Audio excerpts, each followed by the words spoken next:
Welcome to Jayasree's kitchen. இன்னைக்கு நம்ம பார்க்க போகிற ரெசிபி பிசிபெலேபாத். கர்நாடகா ஸ்டைல் பிசிபெலேபாத் பொடி எப்படி பண்ணுங்கிறத போன வீடியோவில் பார்த்தோம். இது வந்து பிசிபெலேபாத் அந்த பொடியை வச்சு எப்படி பண்ணுங்கிறத பார்த்துக்கலாம். இப்போ இதுக்கு முதல்ல ஒரு அரை கப் பச்சரிசி, அதுக்கப்புறம் அரை கப் துவரம்பருப்பு, இது எல்லாத்தையும் ஒரு பவுலில் போட்டுக்கலாம்.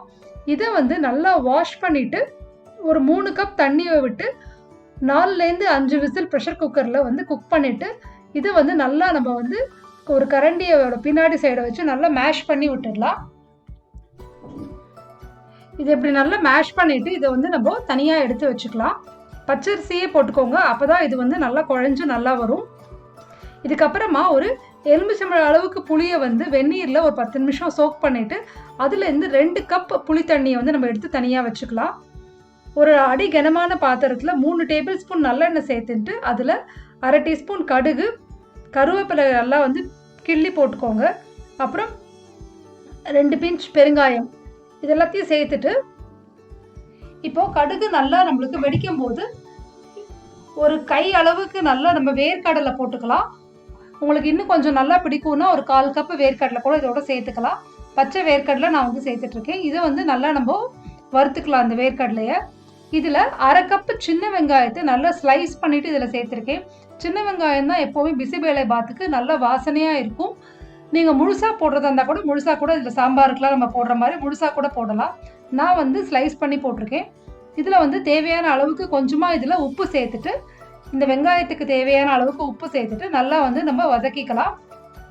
வெங்காயம் வதங்கின உடனே நம்ம இந்த புளி தண்ணி எடுத்து வச்சுக்கோம் இல்லையா, 2 கப்பு அந்த தண்ணி அதில் சேர்த்துக்கிறோம். அரை டீஸ்பூன் மஞ்சள் தூள், அப்புறம் நான் வந்து 2லேருந்து 3 டேபிள் ஸ்பூன் அந்த பிசிபெலேபாத் பவுடர் நம்ம வீட்டிலேயே பண்ணி வச்சுருக்கோம் இல்லையா, அதை வந்து சேர்த்துக்கிறோம். இந்த பொடியோட ரெசிபியும் வந்து கீழே டிஸ்கிரிப்ஷன் பாக்ஸில் கொடுக்குறேன், அதையும் மறக்காமல் பாருங்கள். உப்பு தேவையான அளவுக்கு சேர்த்துக்கலாம். நீங்கள் 3 டேபிள் ஸ்பூன் வரலும் இந்த பிசிபெலேபாத் பொடி போடலாம், நல்லாவே இருக்கும். இது வந்து ஒரு 5லேருந்து 7 நிமிஷம் நல்லா வந்து கொதிக்கட்டும்.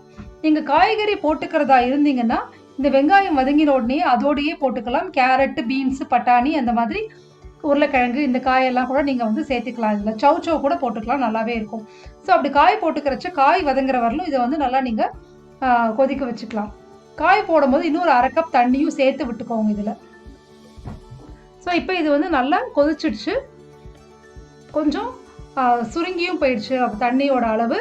இப்போ நம்ம வந்து இதில் மசிச்சு வச்சு இந்த சாதத்தையும் வந்து நம்ம சேர்த்துக்க போகிறோம். வேக வச்சு மசிச்சு வச்சோம் இல்லையா அரிசியும் பருப்பும், அதையும் வந்து இதில் நல்லா நம்ம சேர்த்துக்கலாம்.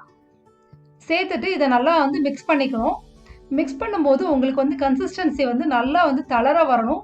அப்படி கொஞ்சம் திக்காக இருக்கிற மாதிரி இருந்ததுன்னா ஒரு அரை கப்பு நல்லா கொதிக்கிற வெந்நீரை வந்து இது மேலே வந்து நம்ம விட்டுக்கலாம். ஸோ அப்படி விடுறச்ச வந்து எங்களுக்கு நல்லா தளர வந்து இது பிசிபெலேபாத் வந்து தளர்ந்து கொடுக்கும்.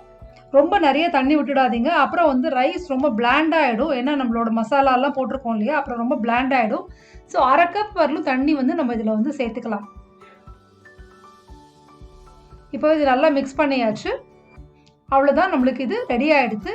இப்போது அடுப்பை ஆஃப் பண்ணிவிட்டு ஒரு 2 டேபிள் ஸ்பூன் நெய்யில் வந்து முந்திரி பருப்பை நல்லா ரோஸ்ட் பண்ணிவிட்டு இது மேலே சேர்த்துக்க போகிறோம். அவ்வளோதான். இந்த முந்திரி பருப்பு நெய்யில் சேர்த்து போடுறச்சு அது பிசிபெலோட வாசனையே ரொம்ப சூப்பராக இருக்கும். இதை வந்து உருளைக்கிழங்கு காரக்கறியோட நம்ம வந்து சேர்த்து பரிமாறலாம், ரொம்பவே நல்லாயிருக்கும். இல்லைன்னா வெறும் அப்பளமோட கூட இது சாப்பிடலாம், ரொம்பவே நல்லாயிருக்கும். இந்த ரெசிபியோட டீட்டெயில்டு டெக்ஸ்ட் வந்து டிஸ்கிரிப்ஷன் பாக்ஸில் கொடுத்துருக்கேன். அதே சமயத்தில் ஜெயஸ்ரீஸ் கிச்சன் வெப்சைட்லேயும் வந்து இதோட ரெசிபியோட டீட்டெயில் டெக்ஸ்ட்டும் ஸ்டெப் வைஸ் பிக்சர்ஸோடையும் இருக்குது, அதையும் மறக்காமல் பாருங்கள். தேங்க்யூ ஸோ மச் ஃபார் வாட்சிங் திஸ் வீடியோ.